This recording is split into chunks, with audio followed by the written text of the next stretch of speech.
Seja bem-vindo à nossa receita de hoje, um grão de bico um pouco diferente daquelas receitas que eu tenho no meu livro A Cultura da Culinária Sustentável. Só para dizer para você que com os mesmos ingredientes, mudando as proporções das especiarias, eu tenho resultados diferentes. E eu posso mudar os ingredientes. Por exemplo, no meu livro tem batata inglesa. Nessa receita que eu faço hoje é com batata doce e com mandioquinha. Pequenas alterações dão um novo sabor, dão uma nova dimensão. Acompanhe comigo e essas filmagens feitas pelo Fernando Ribeiro. Quando você quiser uma filmagem de qualidade, converse com ele. O Fernandinho sempre traz umas filmagens extraordinárias.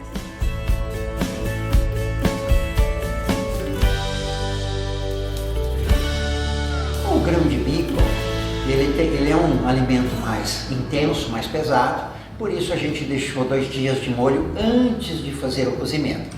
Molho, trocando a água algumas vezes, 2 vezes por dia, aproximadamente a cada 12 horas, 10 horas você troca a água. 2 dias ele facilita a digestão, não precisa, mas ele facilita depois a digestão. Molho e depois você faz o cozimento. Aí ele fica ótimo. É um alimento assim como o feijão também é um alimento mais denso, mas ele é extremamente rico.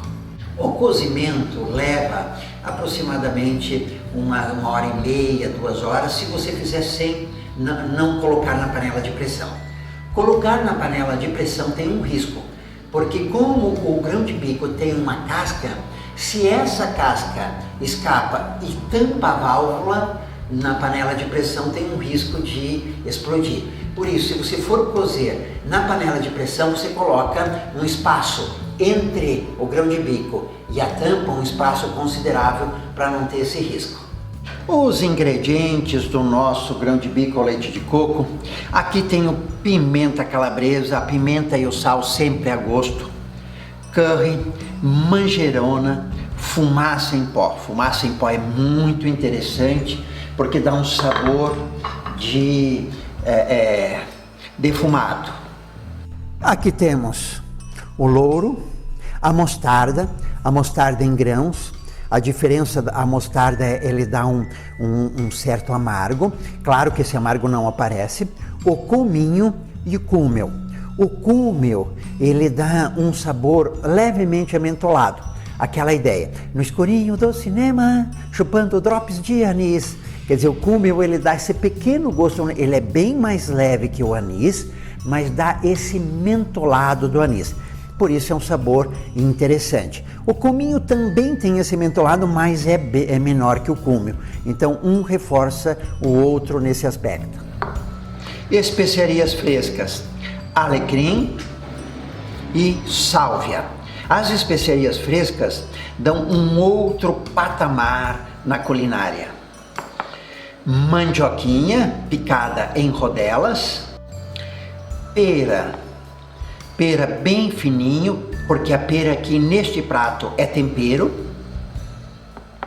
O alho amassado, pode ser amassado ou picado. O tomate aqui, ele não foi picado ainda, mas nós picaremos em cubos pequenininhos, porque ele também vai como tempero. Jiló bem fininho, porque ele vai dissolver, também vai como tempero. A batata doce, fatiada em rodelas médias. Brócolis, né?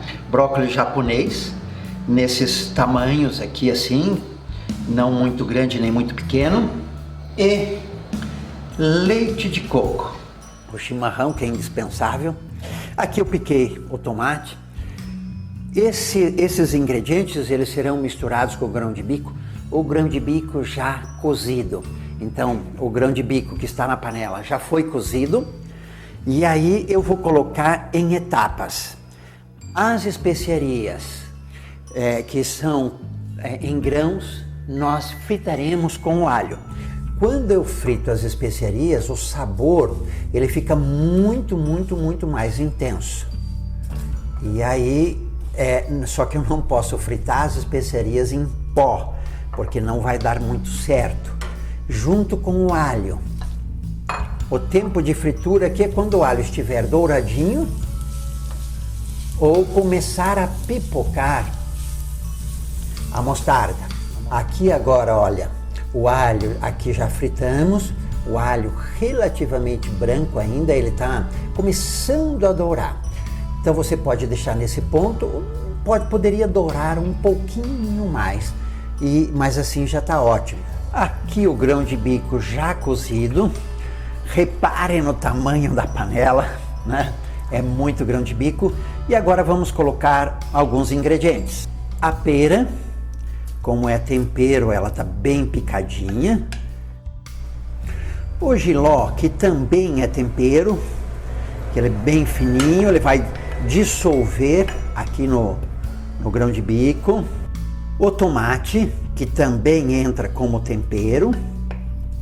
E aí eu deixo isso aqui cozendo mais um pouco para esses temperos incorporarem. Colocamos as especiarias fritas em grão com o alho e com o louro, com as folhas de louro. E colocamos as demais especiarias. Mexemos.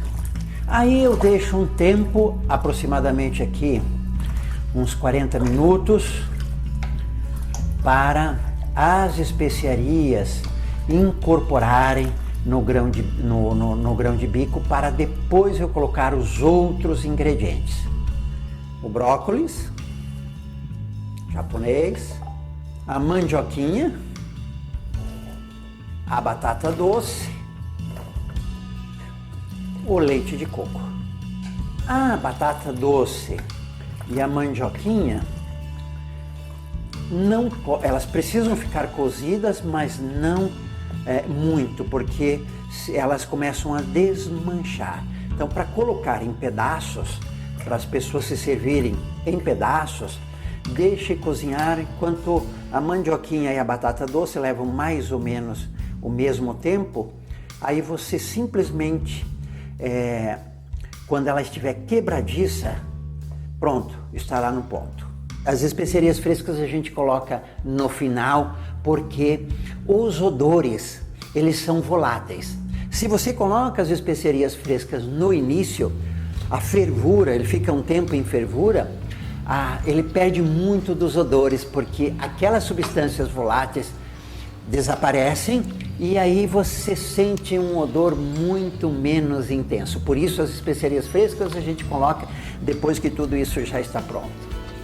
Muito obrigado por você estar comigo nesta jornada de fazer uma comida sustentável para você, para o planeta, uma comida de alto valor nutritivo.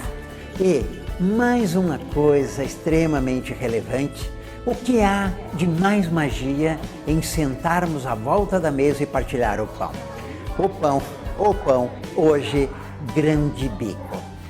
Essa coisa de estarmos juntos, de compartilharmos momentos felizes, isso é muito bom para a alma, para a cabeça e para o coração.